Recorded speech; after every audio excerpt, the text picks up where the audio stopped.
Let's talk about A Clockwork Orange by Anthony Burgess, a book that's been stirring up debate since it was published in 1962. Whether you know it from the novel or the Stanley Kubrick film, this story is packed with big ideas, controversial themes, and some truly unforgettable scenes. Today, we're going to break it all down and ask the big question. Is this book a disturbing exploration of free will, or is it just a cautionary tale about the dangers of state control? The story is set in a near-future dystopia and follows Alex, a 15-year-old who leads a gang of droogs. These guys are up to no good, committing violent crimes just for the thrill of it. They roam the streets at night, beating people up, robbing stores, and doing even worse things, all while speaking in this strange, futuristic slang called nadsat. But Alex isn't just some mindless thug. He's smart, loves classical music, Beethoven especially, and he's got charisma. And that's where things get tricky because despite everything he does, there's something oddly captivating about him. Eventually, Alex's gang betrays him and he's arrested. That's when things take a turn. In prison, he volunteers for an experimental treatment called the Ludovico technique.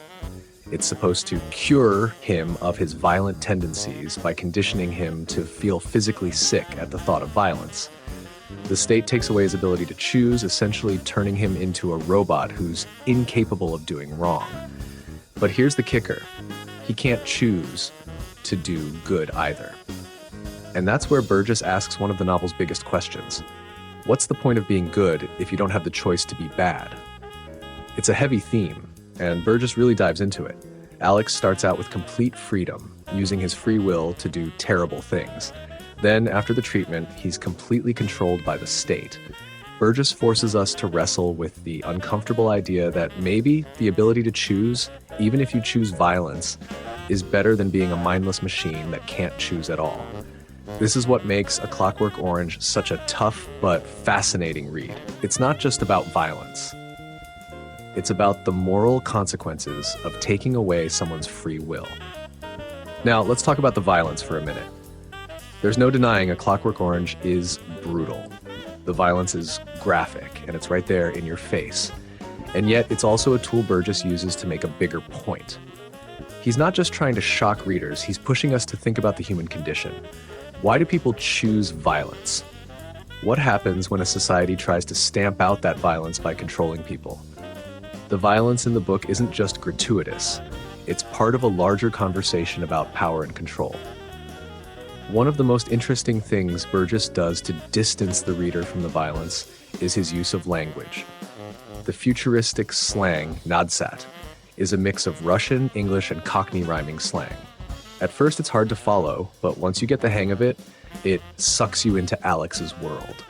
It makes the violence feel almost abstract at times, which is part of Burgess's genius. He's forcing you to engage with the language, and by doing so, he's making you think about what Alex is really saying. It's disorienting, but that's the point. It creates a sense of alienation while pulling you deeper into the story. Burgess' choice to make Alex the narrator is another stroke of genius. Alex is unreliable, and you can never be sure if what he's telling you is the full story. He's funny, clever, and manipulative, which makes him both likable and terrifying. It's a weird dynamic. Burgess makes you root for a character you know you should despise. And that's what makes Alex such a memorable figure in literature. He's complex, and Burgess never gives you an easy way to judge him. Let's not forget about the symbolism in A Clockwork Orange either. The title itself is a symbol. A clockwork orange represents something that looks natural on the outside but is mechanical on the inside, just like Alex after his treatment. He's a human being, but he's been programmed to behave in a certain way. And then there's the music. For Alex, Beethoven's symphonies represent beauty, but they also fuel his violent urges. Burgess plays with these contradictions to make you think about how art, violence, and morality are all tied together. When A Clockwork Orange first came out, it had mixed reviews. Some critics praised Burgess for his inventiveness, while others were put off by the violence and bleak outlook. And the different versions of the book didn't help matters. In the US, the novel was published without the final chapter, where Alex reflects on his violent past and expresses a desire to change. Without that chapter, the book ends on a much darker note. making it seem like Alex is destined to remain violent forever. With the final chapter, the message becomes one of potential redemption. It changes the whole tone of the book, and people still debate which version is better. And then there's Stanley Kubrick's 1971 film adaptation, which took the controversy to a whole new level. Kubrick's film is visually stunning, but it's also intensely violent. For many people, the movie has overshadowed Burgess's original novel. Burgess himself had a love-hate relationship with the film. He appreciated its brilliance, but felt that it distorted the message of his book.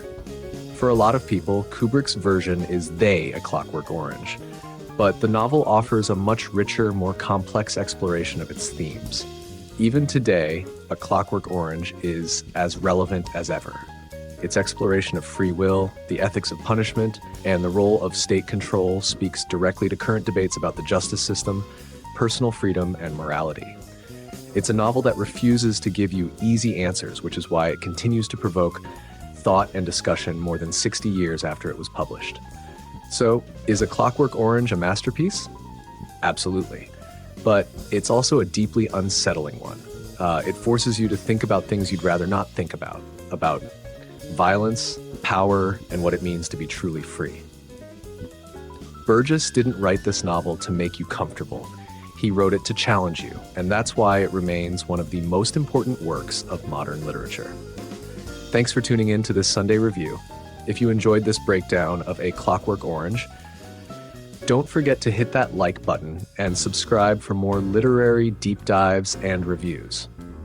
And let me know in the comments, do you think Alex was capable of redemption, or was he destined to remain a clockwork orange forever?